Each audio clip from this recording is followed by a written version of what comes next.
Coming up on Guys Talking Sports, we talk about the NBA free agency. We also talk about what happens when one person leaves one team, commits to another team, goes back to that old team. We also talk about what else can happen with the NBA's, the East, the West, all that good stuff. It's NBA free agency. My guest host Earl Ross joins us now on Guys Talking Sports.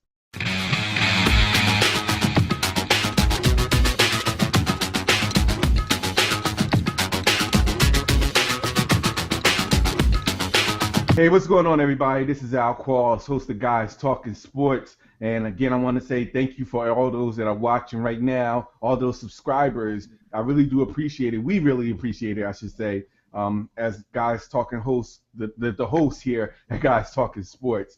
Right now, I got my guest host with me, Earl Ross. So what's going on, Earl, man? How's everything? Everything's going lovely, man.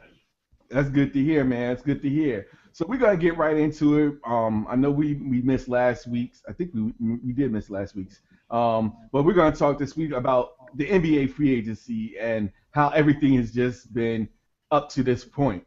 So the first thing we should, I guess, talk about with this, the main hot story is this DeAndre Jordan signing with the Clippers. Basically, not about him re-signing, but how it got to where it is right now. Which is, of course, many of you know, DeAndre Jordan originally committed to the Dallas Mavericks, but then after a couple of days later, he changed his mind and went and re-signed with the LA Clippers. So, Earl, let me ask you what your thoughts about this whole DeAndre Jordan situation right now. Hey, man, that's why that moratorium that they got for when you can verbally agree and handshake till you sign the contract. To me, like I always say, it don't mean nothing till it's on the dotted line. That is true. Go ahead. I mean, yeah, you verbally agree, handshake, yeah, I'm a sign, and then you start having cold feet, and so then you want to go back to the Clippers, and that's all well and good. Maybe should have gave the Clipper. I mean, maybe should have gave Dallas Mavericks the opportunity to kind of match it or talk to them like, hey, look, guys, I know I said I'm going to sign with you, but I'm thinking maybe I want to change my mind and go back to the Clippers. He had in his right to do it. He had in his right not to do it. I'm a proponent. Like, look, until your name is on that dotted line, it means nothing. And it's unfortunate for the Mavs. They got pissed off, and the way things went down, where he decided he was in his house closed up. He called Blake Griffin. Griffin called Doc Rivers. Doc Rivers called Steve Ballmer. They all came down and got in the room. His agent was not even present. They had another agent from that company in there, which is another whole story altogether. But they got the deal done. Never seen anybody calls from the Mavs for like a flight since like Sunday. It's very, it was very sketchy. But in my opinion, you have the day when you say I'm agree to sign, and then you have 10 days, whatever, and then you can actually sign on July the 10th. If you want to get rid of that stuff, say that when you agree, you sign. But outside of that, until they sign names on the dotted line, that verbal handshake means nothing to me. I completely agree with that. I do agree with what you're saying. DeAndre Jordan has the right to choose, and especially given, like you said, if anything, you should shorten the day of that period because it gives people minds. They may change their minds. DeAndre Jordan has every right to do that. I don't knock him for doing it. But I do have to say how he handled the Dallas Mavericks, though, is a bit unprofessional, just in my opinion. The common courtesy is if you already verbally commit to somebody, and if you feel like you change your mind, you have every right to change your mind, but you should at least let that organization know, hey, you know what? I reconsidered. I feel as though that right now the best place for me is to stay in LA. At least you're giving them the heads up of what it is that, is being professional about it because, truth be told, when he becomes a free agent, again, owners are going to look at this. And they're going to say, hey, look, after what you did the last time you became a free agent, it may be a little bit sketchy about why should we, as far as I would say if we do sign you, you sign on the paperwork right then. Otherwise, there's no commitment to it. Because who's to say that he may balk after another couple of days and re-sign again or go to another team. So I think you're right though. They do need to shorten that period. The amount of time that it takes for the players to make a verbal commitment, then the time it takes for them to actually sign the papers is way too long. Yeah, and most of the times when people actually give their verbal commitments to sign on the dotted line and say, I'm going to play with the team, they usually do it. Now, for whatever reason, why he got cold feet in between July 1st and between July 5th is beyond me. That's something that no one's saying, but apparently he got cold feet, called Blake Griffin, and Griffin called the troops, and everybody got him to resign, and basically it just locked him in the house and made sure he signed it. Yeah, basically. Well, I'm very interested in. So I'm more interested, to be honest. Even though Blake Griffin and them are, I can understand that. I would have been more. It'd have been more interesting and more of of an agreement to me if like CP3 was there, if Chris Paul was there, because you hear all the rumblings about how they didn't get along. I mean, that would have shown a positive thing. It seems as though like if there's more rumblings between DeAndre Jordan and Chris Paul, like it just seems as though like everybody is dancing around the issues. Of course, you're going to have his favorites come and try to convince him to stay, but it would have been more interesting to see if Chris Paul would have actually advocated for him to stay. Yeah, I mean, I don't know, man. I mean, they said Chris Paul came at the 11th hour to kind of help seal the deal. I mean, he was out, on vacation with LeBron and Carmelo and Dwayne Wade, but we're not going to talk about all of that. But he was out there, on vacation, and then yes, they had some issues. Yes, me personally, I like CP3. I mean, but they had their issues. But I'm surprised. Apparently, maybe that 11th hour, CP3 said I'll tone it down or something. But I don't know. It's interesting. It's gonna be a very interesting story over the next couple of weeks how this all unfolded because I mean it just went from him going to the Dallas Mavericks, then within like 4 days, that deal got shut down, he signed, and that's it.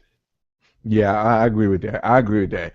And I kind of feel bad for the Dallas Mavericks because, if if he didn't go through this whole waiting period, they could at least if he would have told him, hey, look, I may have some reservations or something like that, then the Dallas could have probably like, all right, let's see if we could do Plan B or just in case he goes back to LA. Like he didn't give them any indication, and like I said, I do feel sorry for Dallas, but it is the nature of the business, of course, and how it's set up that way for players to do that. Yeah, it's just like a regular business. I mean, you have a verbal agreement, but until the name is not, signed on the line, those agreements are just verbal, just like in college commitments, and it happens all the time. Kids, verbally commit to colleges all the time, and then when it comes time for signing day, they change their mind. Happens every year. Yeah, that is true. That's true. I said on my Twitter feed, I said one of these days what I'm gonna do the next time I get hired for a company, I'm gonna take a picture of me signing on the dotted line, just like all the athletes do. Just I mean, you might as well just make this a household thing. Like you take a picture of you just signing like a dotted line or solid of paper of a company that just hired Exactly. you. Yeah, but other than that, I mean, like that's really been the biggest story. I mean, this were there any surprises in regards to like signings or any teams that took a step up? Well, I mean, well, first off the bat, you got to at least say that the Spurs have took a definitely step up. I mean, they got the prize of this year, which was LaMarcus Aldridge. I am curious to how this is all going to roll out because you're going to have him and you're going to have, Tim Duncan, both for the front court, both play on the same position, the left side of the court. So I am very curious to how this is all going to roll out. I mean, Manuel's come back for 1 year. Tony Parker's going to definitely going to be there. Kawhi Leonard just got signed. I mean, you got the core nucleus there. I mean, I would love to have heard how they sold LaMarcus Aldridge on that one. I thought he was going to go to the Lakers actually. I was not that surprised when he didn't go, but it was just like, okay, what happened. But they had two chances at the Apple and they still couldn't get it. But after the first meeting when he said he wasn't impressed, I was like, that's it. I didn't think he was actually going to go to the Spurs, but right now the Spurs have set themselves up for to be, if not the favorites in the West. and possibly the favorites. Period. But there's still a lot of basketball to be played. I mean, you still got Cleveland that's still going to have their team, but obviously LaMarcus Aldridge comes to the Spurs, definitely upgrades them big time and sets them up for post Duncan play afterwards. Yes, I do agree with that. But was also what sets them up atop, put them at tighter contenders is the fact that they could even convince David West to take a $8 million cut to play for the league, the minimum, the veterans minimum, and convince him to play with the Spurs. He left like close to $10 million on the table, if not more than 10 million. I was shocked. I was like, really? You chasing the ring that bad? Now look, you want to go back to people chasing rings that didn't work out.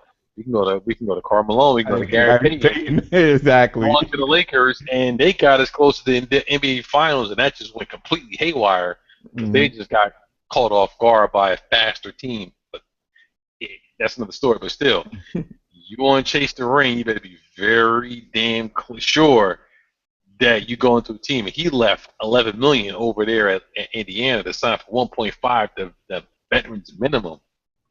Well, I'll put it like this: I can't knock him. If you were gonna do that, you better go to the one team that has the pedigree to get you to that title. And there is no other team that could get you there other than the Spurs. I'm sorry.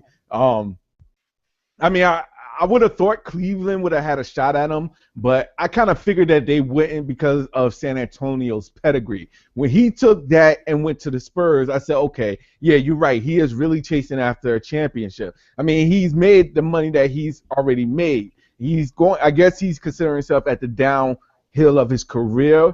Where if I'm gonna do this, I need to at least go for a championship, or at least put myself in a position to win a championship. So I give hats off to them for convincing David West to do what he did. And I think for me, I like there's been a lot of talk over the last couple of weeks about like how LA and New York has missed out on some of the free agents, and because they're not destination places anybody wants to go. I'm still mad about Monroe from my Detroit Pistons going to. I don't know why he decided to go there, but I know why he decided. But I'm like, you went there of all the teams, but either way, no. But it's just like those big market teams aren't grabbing those players to go there. But I think it's just like everybody wants to go to a team that they think they can just turn around and win a championship within the next 2 or 3 years, as opposed to going to a team, establishing a legacy, establishing your name. All right, yeah, maybe you have to grind it out for about 2, maybe 3 years. They want to go to a team that's built to win now, and that's what you've been seeing ever since. Not more so, not since the with LeBron and Bosh going to Miami. Ever since the big three went to the Celtics, it's been like all the players that have been wanting to form up and go to teams that are built to win now. No, I agree with that. I really do agree with that. It's that's I mean that's really the competition is there, and it's not no longer the big market cities can attract the big big players, especially if they have losing teams there. They can't attract them with the bright lights and the city itself anymore. They need much more than that. They need competition, and these players right now they see that. They're saying, look, I don't want to play for. It's not really about the money. I could go any place to get the money, but I just want to be at a position where I could win now. And that's what Monroe did. I mean, truth be told, Milwaukee was in the playoffs. They, as a sixth seed, and he is. To be honest, I thought he was the missing piece to what they need since they let go of Larry Sanders. And now that they have him, they actually have a. I have to admit, they increased their chances, their playoff position than they did last year. And it is unfortunate because like you said, because he had to leave Detroit to do that. But I didn't expect a lot of big names to come to like LA or the Lakers. I mean, the Lakers or the Knicks, because they really didn't have anything that much appealing for them to that makes them want to say, all right, yeah, I want to go. I mean, LaMarcus Aldridge, the whole presentation about LA, about the city, and they said the presentation was about what's out in Los Angeles and the people that's out there, the Hollywood style. Marcus Arthur is like, yo, that's not what I'm here for. Like, how's the team gonna compete to win a championship? He's like, yo, if anything, I could have stayed with Portland. I agree, and I think that for Lakers standpoint, I think it's the ownership. I mean, if you had somebody like Jerry West that was there, I mean, that I think it would have been a done deal. That's years ago. I mean, Mitch Kupchak is doing it, but the management of the Lakers has a lot of problems right now. But yeah, but I totally agree. I mean, like, you don't you you don't have to go to those big market teams to make the money. However, to cement your legacy, if you want to win a championship in LA, win a championship in New York, that'll make your legacy more of winning a championship. Let's say in San Antonio or Cleveland or Miami.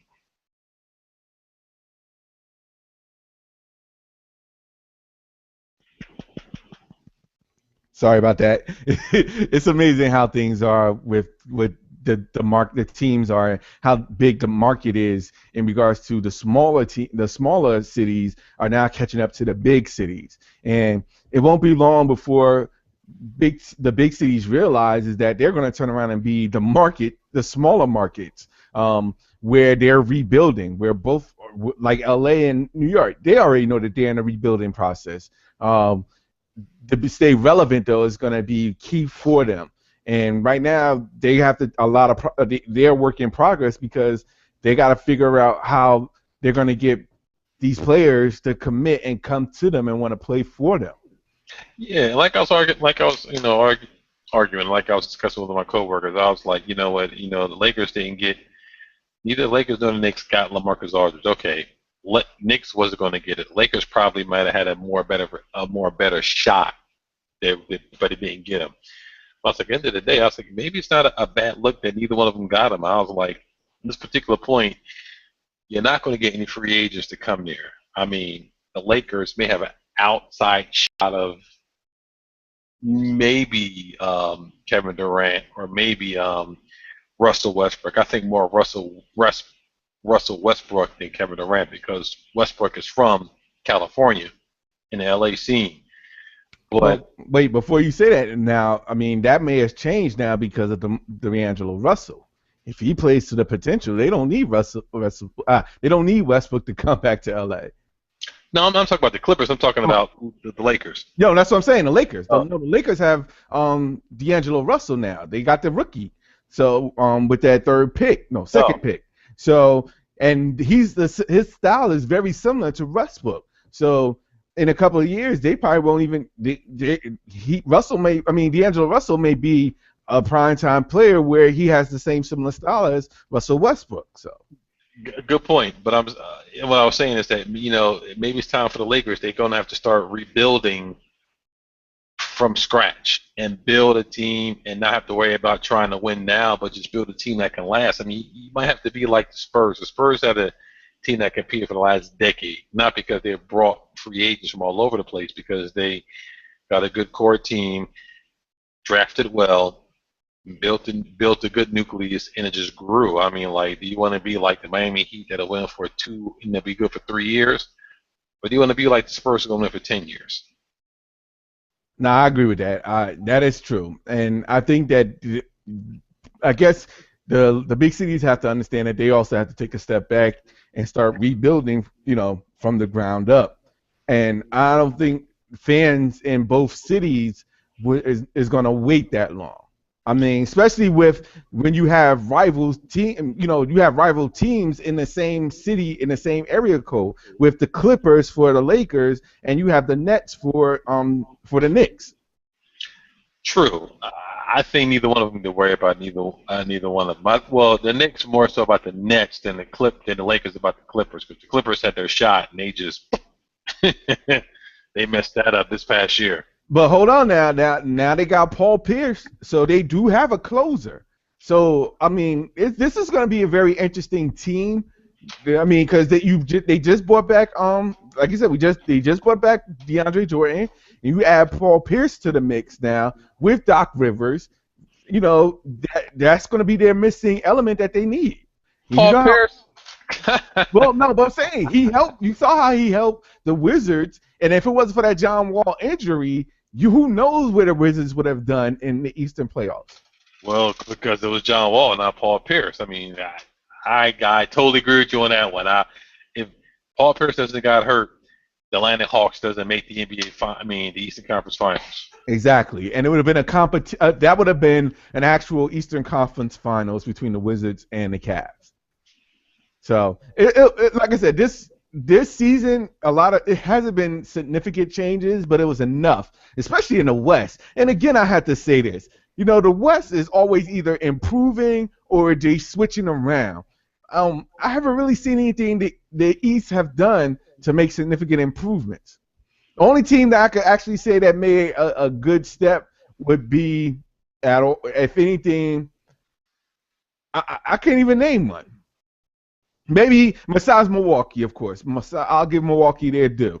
The Wizards, I would really have to see with the absence of Paul Pierce if like Otto could step up and fulfill that role of small forward. But the only ones that I see that's going to be competitive is I mean, who's really going to be competitive against Cleveland? It's not going to be Atlanta because they lost their DeMar Carroll to the Raptors.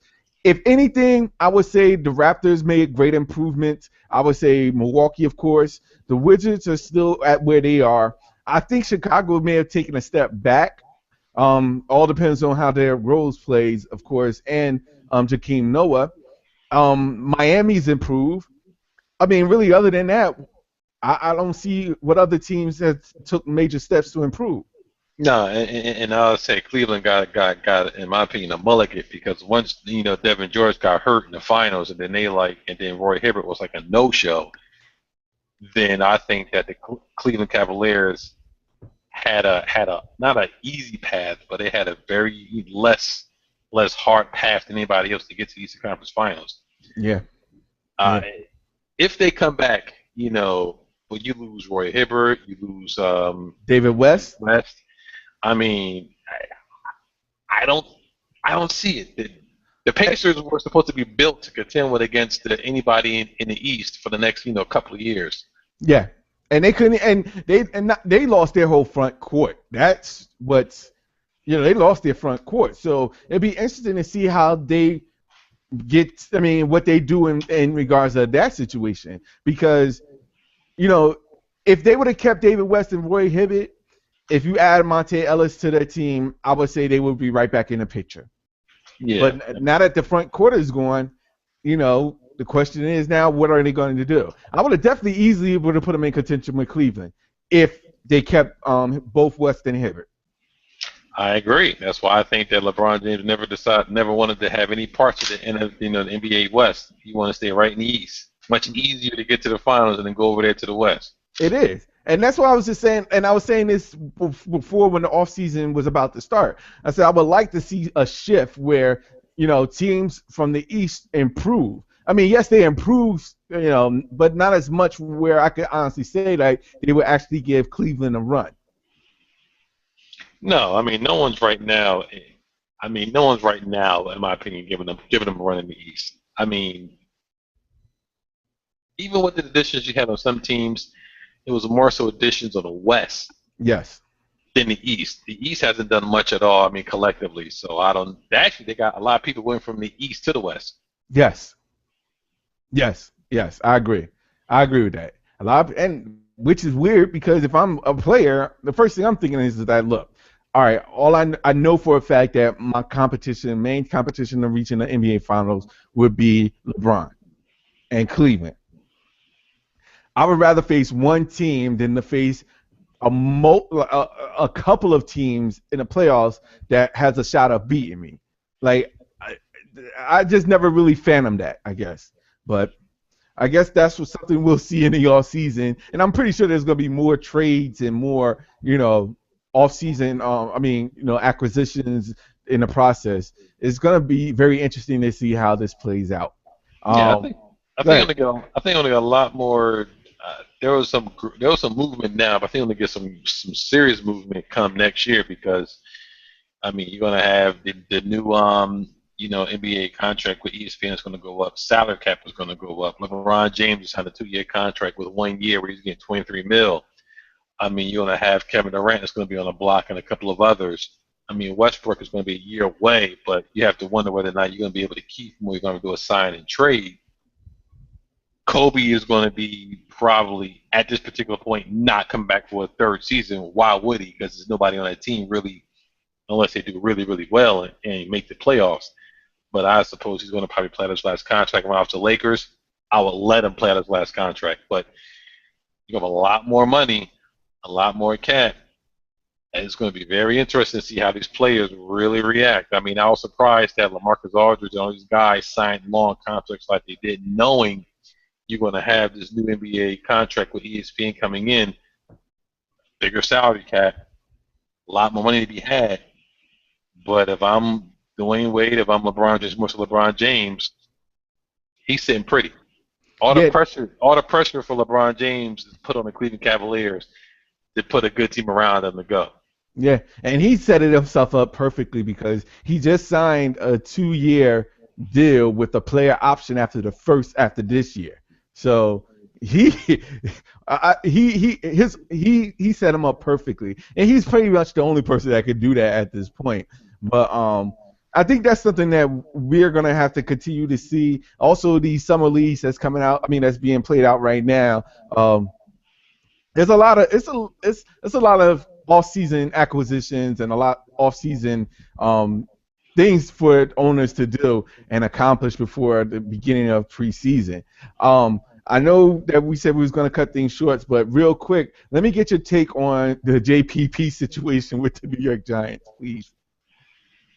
Oh man, I know I didn't want to bring it up, but I know being as Giant fans, I could not end it without getting your take on this. man, that's a tough one, man. I oh, I, Maybe I should come back the following week with that question. no, I can answer that. It's just like, ooh, I mean, the report says you got his pinky finger amputated. You got his thumb, which was fractured, which I think is more serious than the pinky finger amputated. You had Ronnie Lott playing with an amputated finger, and he went in Hall of Fame. You know, um, I don't know what that just. Some, I mean, I want to get the story. It's not the story about him getting amputated and get the surgeries, whatever. Before I want to figure out how did he get to the point where he had the firecracker in his hand and to go off. That would be my more question. And right now, the Giants, he didn't have a contract. He had a contract on the table from the Giants. He hadn't signed, and I think they were going to put like 15 mil on the table, something around there. Yeah. At least for guaranteed monies. That's gone. The contract itself might be completely gone, but I don't want to see him playing in the Redskins, Cowboys, or Eagles jersey at all. Because if they don't sign him, then they let him walk to free agency. But you don't have a pass rusher that you didn't draft thoroughly in the draft, so now you're in a kind of a bind. I say give him a contract, just lower the money. You don't have to lowball him.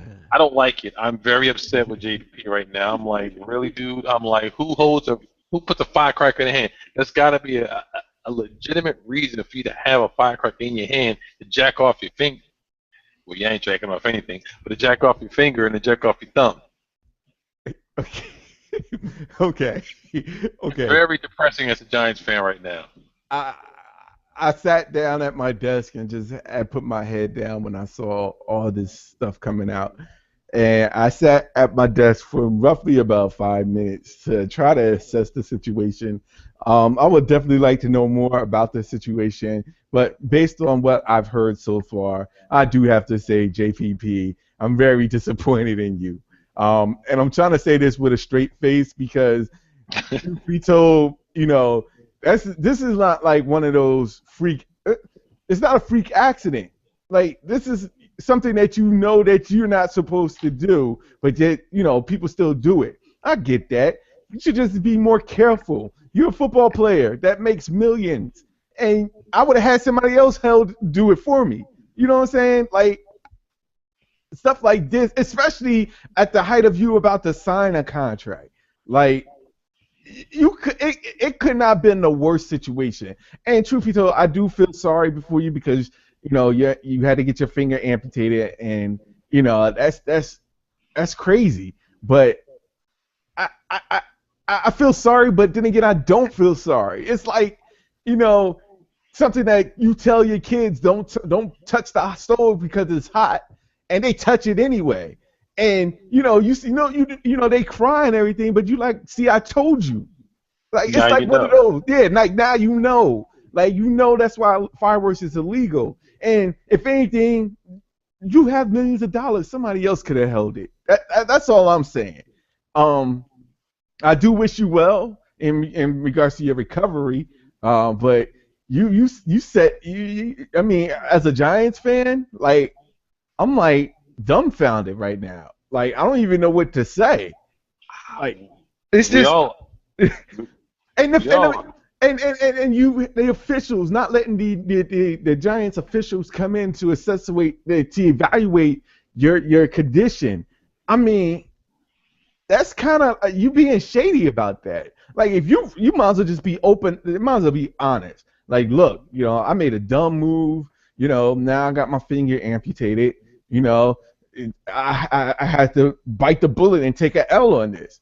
But to hide it, and it's You're just like, you're, you're almost in that. It's like ethically wise, you're almost in that same situation as DeAndre Jordan, not being professional about it. If you want to keep it a secret, that's one thing, but you gotta at least let your employer know what's going on. You can't keep them in the dark, and it's. I don't even know what to say anymore about this. I don't. it's just, you're like 2 weeks from training camp. You're about 4 weeks away from your first preseason game, which you're probably not even going to play. Now you're really not going to play. I'm like, why are you not going to the Giants? You got a contract sitting on the table. Uh, you you have 15 million guaranteed, at least 15 million guaranteed coming to you. Now you done lost probably 10 out of that 15, if not all 15. I I I, I don't know. I don't know anymore. I, I don't know anymore. I can't even say anything about it. I just don't even know what to say. Like I feel sorry for the Giants organization because you know I'm done. I'm As a done. Giant, as a Giants fan, I always say, I was like, I hate preseason and I hate preseason and training camp because everybody gets hurt. Regular season, no one really gets hurt until like near the end of the season. But it's always, a training camp and preseason where all our people get hurt, and then that's it. No one gets hurt after that. I'm like, it's bad luck. Yeah, yeah. That's exactly what it is. That's exactly what it is at this point. Um, I, we could talk more about this because we could go for like another 2 hours on this straight about him and DeAndre Jordan. That alone should just that would be a long segment. But I'm gonna end it there. Earl, man, I really do appreciate you taking the time to join us. I mean, to talk with us, talk with me in regards to these sports, man. I really do appreciate it. No doubt. For everybody else, you can catch Guys Talking Sports every week, every Thursday. No, every Friday. I will be posting it on tomorrow, so you can catch it on Friday. We'll have try to do it every Friday. We'll have the videos up. Also, for those that don't know, for all those subscribers that subscribe to my channel, that's going to change and become starting sometime this weekend. I'm going to have it where as though Guys Talking Sports has his own channel. Also, I'm going to be starting the website as well. It's very soon. So Guys Talking Sports is going to have his own website. Thank everybody for the comments, for the subscribe. Also, special thanks to the YouTube creators that gave me information and insight and tips on how to make it a better product. I really do appreciate you guys. For everybody else, Oh, I'm sorry. Earl, anything you want to plug, like your Twitter handle or something like that? Twitter JEROSS7. Same thing with Instagram. Same thing with well, if you're looking from your Facebook, it's just James E Ross, but Twitter handle is JEROSS7. Instagram is the same thing, and just I don't Twitter much, but I'm starting to get into the groove now, so I'll be tweeting my things, and be just gonna look out. And for me, you guys, you can always check me. My handle is right on the lower left hand side or right hand side. Left hand side. I'm sorry. Catch me at I am Al Qualls. You can catch me on Twitter with the same handle, Instagram the same handle, Facebook as well. You can reach me at Al Qualls. You could also, if you can. I mean, I really would appreciate it. We would really would appreciate it if you hit the subscribe button. But actually, you know what? Hold off on hitting the subscribe button right now until we set up the new channel, and then you can subscribe as much as you like. For everybody, I really do appreciate it. This is Guys Talking Sports, and until next time, take care.